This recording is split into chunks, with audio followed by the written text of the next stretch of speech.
Hey, what's going on, guys? My name is Wildfire, and in today's episode, I'm going to be showing you how you can get a heart container or a stamina vessel without having to complete any shrines.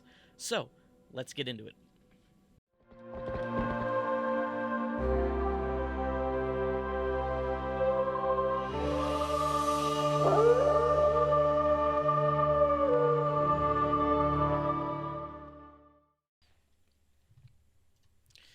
Okay, so to start, we need to make our way to the Great Plateau. So obviously this is where we started in Breath of the Wild, and it's very easy to be found right here on the map. And this is actually where we're going to be going. Once you show up here at the Gatepost Town Ruins, you're going to be seeing this blocked up looking piece of stonage. And what we want to do is just use a bomb flower to blow it up, or you can use any type of weapon that has like a stone on it or whatever. And when you do blow it up, you're going to see a cutscene start, and the water's actually going to drain. Now, this is the entrance to the Great Plateau. Back before the Great Calamity, this is how people would get up to the Great Plateau, get to things like the Temple of Time and whatnot, because as we see in Age of Calamity, the Temple of Time is not in ruins before the Great Calamity. So once we blow that up, you can obviously, now we can run up it, and we're going to run up, and there's a bargainer statue up here. This is the same one that we actually find in the Lookout Landing, but this one will actually tell us that we need to make our way up to the Temple of Time. So that's what we're going to do. So after making our way to the Temple of Time, we want to make our way to the Hylia statue in the center, and when we talk to it, it's going to tell you that he's talking to us through the guise of the statue, and we need to basically find all of his eyes around the Great Plateau, drop them into the depths, and then bring it back to his statue in the depths. So, each of the eyes are actually located where the shrines were, the 4 shrines at beginning of Breath of the Wild. So, you know, like the Bomb Shrine, the Crayonus Shrine, the Magnesis Shrine, etc. So basically all we're going to do is we're going to make our way to each one of these shrines, and we're going to drop these eyes into the chasms next to where all the shrines were. So,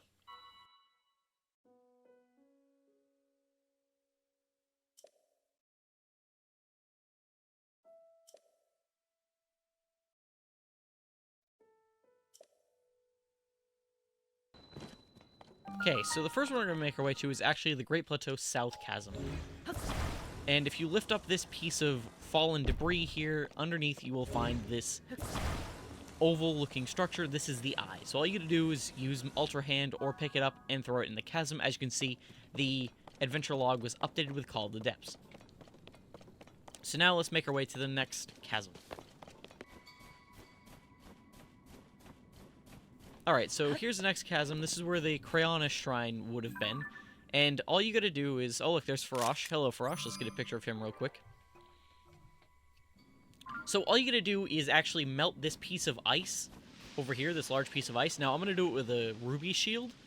That's how I would recommend you do it as well, because it also lets you stay warm out here. If you don't have a ruby shield, you can obviously light a fire, use a fire arrow, anything like that would work. And just melt this ice, and the eyeball will be inside. All you gotta do is pick it up, and again, throw it in the chasm. And now we'll make our way to the next chasm to throw in the next eye. But first, there is a Korok here, so let's go ahead and grab him.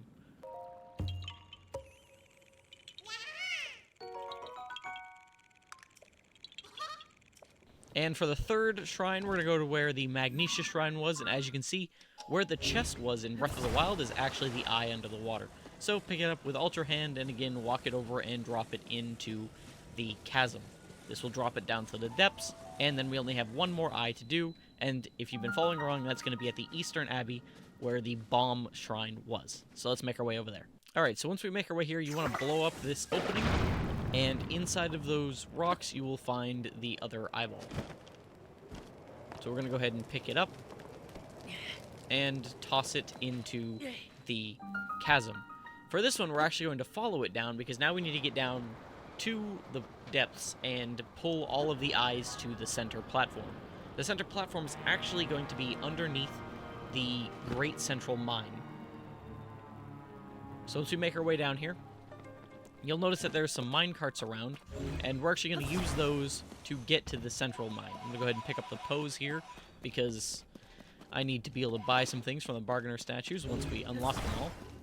But we can go ahead and bring the eye on over, and we're going to attach it to this minecart here so that we don't lose it. Then we're also going to grab some fans and attach them to the minecart, and we'll use these as propulsion to get us all the way there.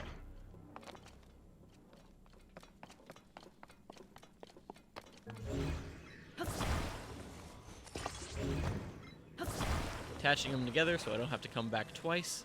It's a real good way to be able to quickly bring things from A to B. Multiple things from A to B, rather.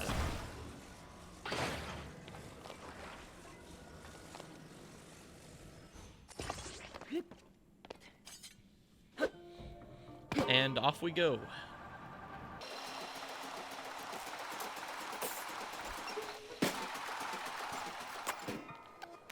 Now all we're going to do is break the eye off of our minecart, and you're going to want to walk it all the way down to the statue. So if you come up this set of stairs, there'll be another set of stairs here that we're going to go down, and then there'll be a pathway, and you can see the bargainer statue right on over there. So we're going to walk the eyeball over, and we're just going to set it in one of his eye sockets. As you can see, there are 4 sockets, meaning that we're going to have to grab the other 4 eyes and bring them over here.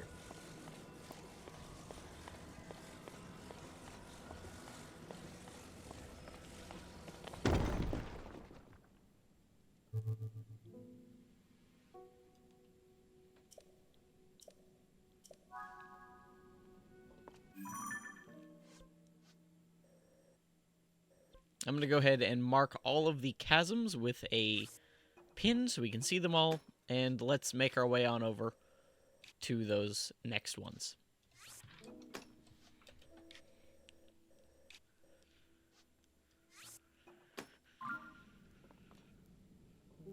So here we are at the south chasm. I'm going to grab this eye as well after I grab the pose.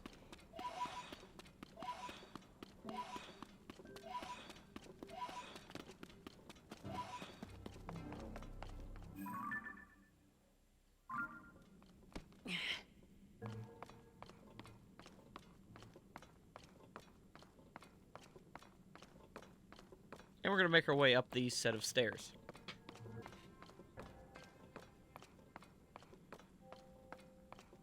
Once we get up here, you'll see that we have a glider along with some fans and some controllers, so we're just going to make a little flying machine to get back over to the central mine.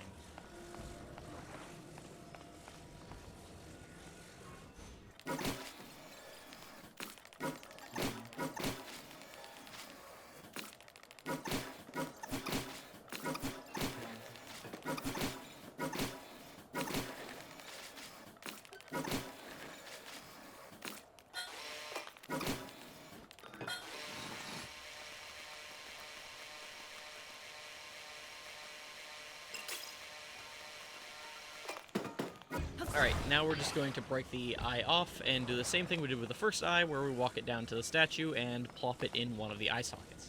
These sockets don't actually matter which ones you plop it in, you can put it in any single one. Just as long as they get put in is all that matters.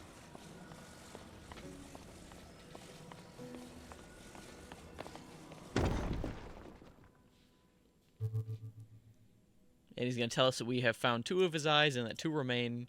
So let's go get the other 2. Alright, so here we are at the west chasm. And for this one, we got to put this eye on this little elevator with the fans. And we plop it on, activate the fans, and it will take us all the way up.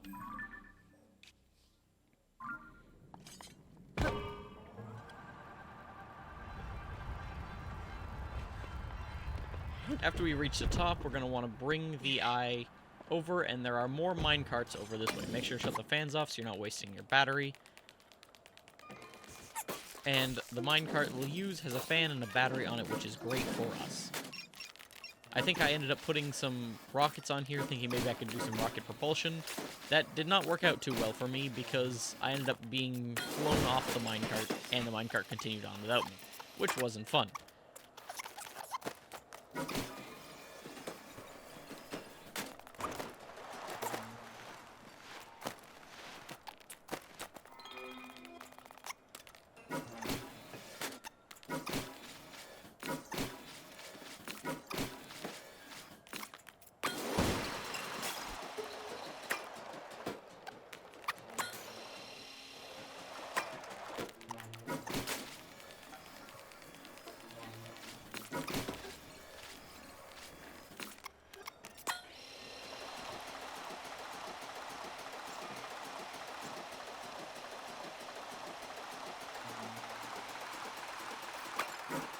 But nevertheless, I did end up making it back to the Bargainer statue, where we will find another fan elevator.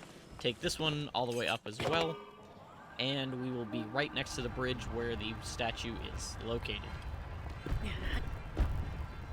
Which will be super good for us, and we can plop the eye right in.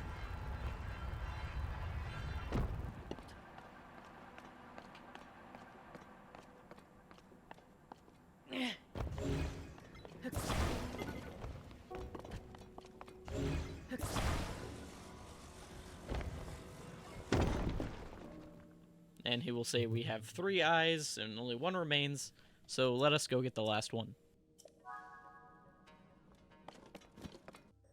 So now we made our way to the North Chasm. Now this is the only one that really doesn't give you a hint on how you should get the eye back, but in my case I just made one of the Yiga unicycle things. I had them in my schematics. They are actually really, really difficult to drive. But either way, I got through it, and I threw the eye on the back of it and just kind of used it to get through.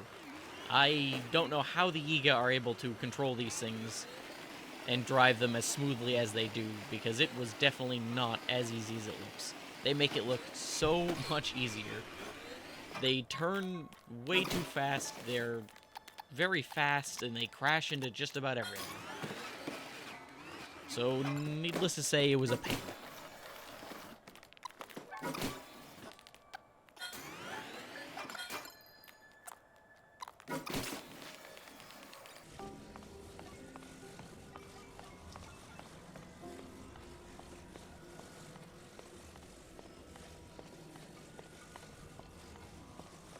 And with that, there's a final eye, and upon putting it into the socket, he will then grant us the option of getting either a stamina vessel or a heart container.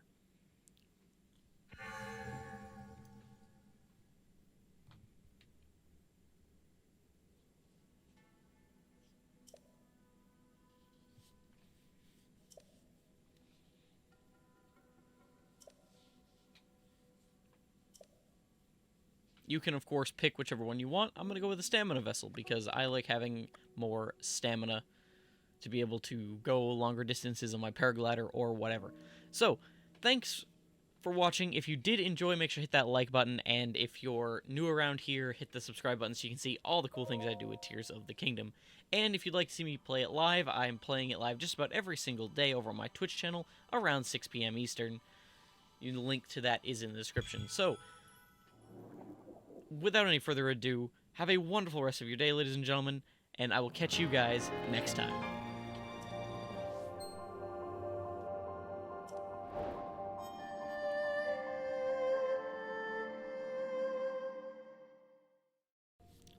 Hey, what's going on, guys? My name's Wildfire.